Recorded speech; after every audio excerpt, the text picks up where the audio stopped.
Hello friends, நம்ம favourite சீரியலில் அடுத்து என்ன சுவாரஸ்யமாக நடக்குது அப்படின்னு சொல்லிட்டு பார்த்தீங்கன்னா, இந்த ஆட்டை கடிச்சு மாட்டை கடிச்சு கடைசியில் மனுஷனை கடிச்ச கதை அப்படின்னு சொல்லுவாங்க இல்லையா, அந்த மாதிரி இந்த ராஜேஸ்வரி என்ன வேலை பார்க்குறா அப்படின்னு சொல்லிட்டு பார்த்தீங்கன்னா, எப்போவுமே அவள் விஜய்க்கு வந்து கெட்டது மட்டும்தானே செய்கிறா, இப்போ என்ன நல்லது செஞ்சுட்டா நீ சொல்கிறமா அப்படின்னு சொல்லிட்டு நீங்கள் கேட்கலாம். கேட்டாலும் அவளுடைய கேக்கு மாதிரி தனத்தோட வில்லத்தனம் வந்து இன்னும் கொஞ்சம் அதிகமாகிடுச்சு. அப்படி என்ன பண்ணா அப்படின்னு சொல்லிட்டு பார்த்தீங்கன்னா, கன்ஸ்ட்ரக்ஷன் சைடில் நடக்குது இல்லையா, அவங்கக்கிட்ட இந்த எப்படி சொல்கிறது, தரமற்ற சிமெண்ட்டு, தரம் இல்லாத ஜல்லி, அந்த மாதிரி சொல்லிட்டு எது எது தரம் இல்லாத லோக்கலாக இருக்கோ அது எல்லாத்தையுமே கொண்டு வந்து இங்கே கொட்டிட்டு அவனுடைய பில்டிங் கன்ஸ்ட்ரக்ஷன் மொத்தமும் இடிஞ்சு சரிஞ்சு விழுந்துடணும். அது வந்து அந்த ஹவுஸ் வார்மிங் நடக்குது பார்த்தியா, அந்த நேரத்துலையும் விழலாம், இல்லை அதுக்கு முன்னாடியும் விழலாம், இல்லை ஜூன் கலமழை பெஞ்சிச்சுன்னா அப்போ விழுந்தாலும் சரி, எனக்கு சந்தோஷமே அப்படின்னு சொல்லிட்டு இவன் அவனுக்கு பணம் எல்லாம் கொடுத்துட்ருக்கான். அதுவும் இல்லாமல் அவங்க என்ன பண்ணுறாங்க அப்படின்னு சொல்லிட்டு ஒவ்வொரு விஷயத்தையும் டக்கு டக்கு டக்குன்னு வந்து என்கிட்ட சொல்லிக்கிட்டே இருக்கணும்.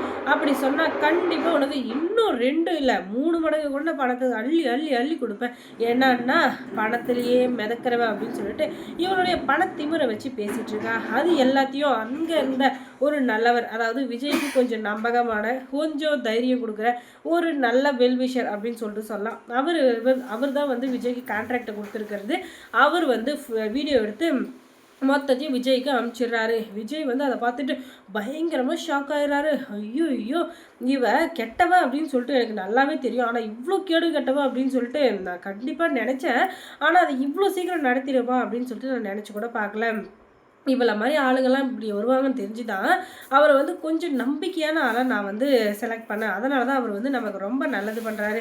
அது மூலியமாக தான் நமக்கு கான்ட்ராக்ட் கிடச்சிது. அதுவும் இல்லாமல் அவருடைய நல்லவர் அப்படின்றத எப்படி ப்ரூவ் பண்ணுறதுன்னு இப்போ நமக்கு வீடியோ வச்சு நல்லவர்ன்றதை ப்ரூவ் பண்ணியிருக்காரு அப்படின்னு சொல்லிட்டு மல்லியும் விஜயும் டிஸ்கஸ் பண்ணிகிட்டு இருக்காங்க. அதுக்கப்புறமா இந்த விஜய் வந்து சரி அவன் என்ன தான் பண்ணுறான்னு பார்ப்போம் அப்படின்னு சொல்லிட்டு வீட்டுக்கு வர்ற வரையும் வெயிட் பண்ணுறாங்க. வீட்டுக்கு இத்தனை நாள் வர்றதோட எனக்கு ரொம்ப இப்படி குஷியாக வரான். என்ன விஜய் ஏதோ பண்ணிகிட்ருக்க போல, என்ன அவன் பொண்டாட்டி முந்தானியை பிடிச்சி சுற்றி நிற்பேன், இப்போ போகலையா அப்படின்னு சொல்லிட்டு கேட்க, இல்லை நீ ரொம்ப சந்தோஷமாக வரையா, அதான் என்னவா இருக்குன்னு சொல்லிட்டு யோசிச்சுட்ருக்கேன் அப்படின்னு சொல்லணும்.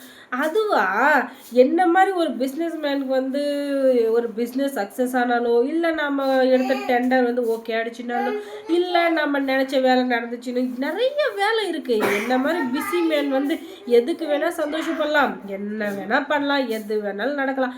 அதனால் அதெல்லாம் உங்ககிட்ட சொல்லுற அவசியம் எனக்கு இல்லை சரியா அப்படின்னு சொல்ல, ஓஹோ அப்படியா, அந்த பிஸியான ஆள் வந்து என்ன பண்ணாங்க அப்படின்னு சொல்கிறத நீ தெரிஞ்சுக்கணும்ல, அப்படி தெரிஞ்சுக்கிட்டா அது உனக்கும் நல்லது எனக்கும் நல்லது. அதுக்காக தான் நான் கொஞ்சம் ரிமைண்ட் பண்ணுறேன் அப்படின்னு சொல்லிட்டு ஒரு வீடியோ ஒன்று இருக்குது. அது எனக்கு அப்படியே கண்ணு உறுத்தலாக இருக்குது அதை பார்க்குறப்ப எல்லாம். அது என்ன வீடியோன்றதை நீயும் தெரிஞ்சுக்கணும் அப்படின்னு சொல்ல, டே இந்த வீடியோ பார்க்குற வேலை எனக்கு தேவையில்லடா, நான் வந்து கொஞ்சம் பிஸியான ஆள், அதனால் தேவையில்லாத வீடியோவெல்லாம் பார்த்து என் மண்டியை நானே குழப்பிக்க விரும்பலை, அதனால் தயவு செஞ்சு போயிடு அப்படின்னு சொல்ல, என்ன விஜய் இப்படி பேசுகிற, நான் என்ன சொல்ல வரேன்னு கொஞ்சம் புரிஞ்சுக்கோ அப்படின்னு சொல்லிட்டு சொல்ல, சரி ராஜின்னு சொல்ல, இரு வீடியோ பார்த்துட்டு அப்புறமா நீ இவ்வளோ ஆக்ரோஷமாக பேசுகிற, இல்லை என்ன பண்ணுற அப்படின்னு சொல்லிட்டு பார்க்கலாம் அப்படின்னு.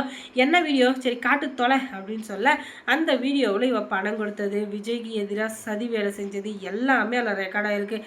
அதை அமைச்சது யாருன்னு சொல்லிட்டு இவ கேட்க, அதெல்லாம் அவங்ககிட்ட சொல்ல முடியாதுமா, அதெல்லாம் அவங்ககிட்ட சொல்லவே முடியாது. உனக்கு எப்படி எனக்கு எதிராக வேலை செய்யறதுக்கு ஆளுங்க வச்சுருக்கியோ அதே மாதிரி நானும் உனக்கு எதிராக ஆளுங்களை செட் பண்ணி வச்சுருக்கேன். அவங்களுக்கு நான் பணம்லாம் கொடுக்க மாட்டேன், அவங்களுக்கு அன்பை வாரி வாரி கொடுத்துருக்கேன், பாசத்தை அவங்க மேலே புழிஞ்சு வச்சுருக்கேன். அதனால் அவங்க எனக்கு அதே பாசத்தை வந்து இப்போ திருப்பி அனுப்பிச்சிருக்காங்க. அது எப்படின்ற, நான் ஒரு விதத்தில் கொடுத்தா அவங்க வேறு விதத்தில் கொடுத்துருக்காங்க. அதுக்கு காரணம் என்ன மாதிரி பாசம் வைக்க தெரிஞ்சவங்க தான். ஆனால் நீ அதை அனுபவிக்க தெரியாமல் என்னையே பழி வாங்கிட்ட, அதனால் உனக்கு எதிராக எல்லாம் நடக்கும், ஆனால் அது உனக்கு தெரியாது அப்படின்னு சொல்லிட்டு பயங்கரமான பஞ்சு விட்டுறாரு. அதுக்கப்புறம் மல்லி சீரியலில் என்ன சுவாரஸ்யமாக நடந்திருக்கும் நீங்கள் தெரிஞ்சுக்கணும்னா நம்ம சேனலை சப்ஸ்கிரைப் பண்ணுங்கள். அதோட பக்கத்தில் இருக்க அந்த பெல் ஐக்கானை கொஞ்சம் கிளிக் பண்ணி விடுங்க. தொடர்ந்து இந்த சேனலுக்கு சப்போர்ட் கொடுங்க. தேங்க்ஸ் ஃபார் வாட்சிங்.